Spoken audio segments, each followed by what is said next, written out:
Goeiedag, geliefdes, en welkom by ons motivering van die week. Dankie dat jy ingeskakel het.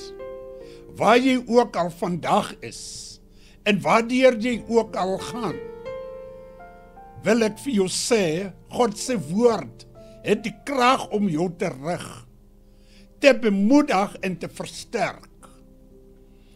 Geliefdes, kom ons kry ons skriflesing uit die boek van Matteus hoofstuk 2 vers 3, wat soos volg lees.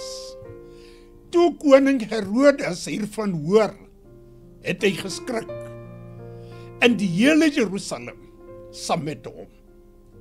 Dit is die woord van God, en dit bring ons na ons tema vir hierdie week, wat soos volg lees. Moenie toelaat dat ander se vrees jou roeping ontwrig nie. Geliefdes, die geboorte van Jesus was goddelik oomblik, maar dit het nie almal bly gemaak nie. Die Bybel sê, Herodes het geskrik. Waarom? Omdat die koms van Jesus sy mag en beheer bedreig het.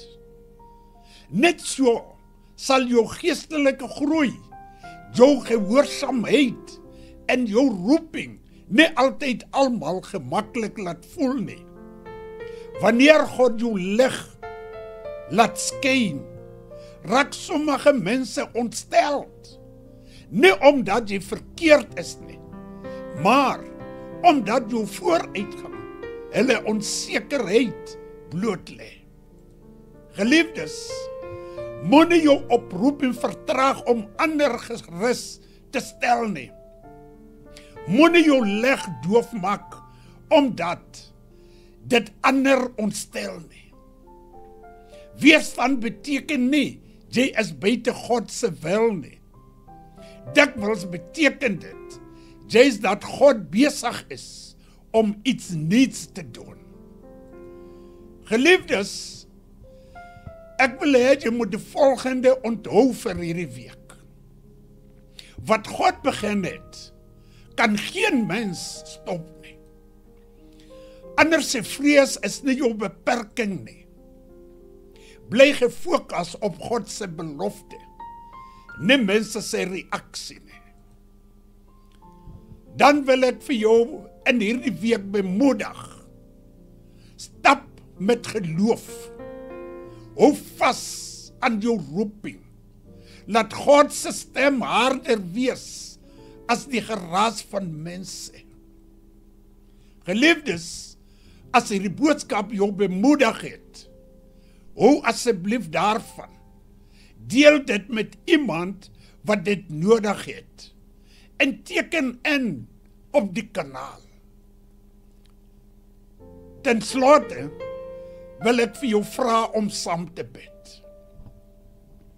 Here ons God, dankie vir u woord, wat lig bring in elke seisoen van ons lewens. Help ons om nie ontmoedig te word deur ander se vrees of weerstand nie.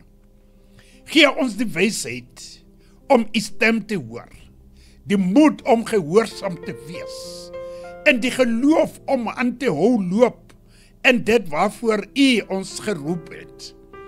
Laat ons hierdie week met vrede, krag en vertroue vorentoe beweeg, wetende dat u voor ons uitgaan.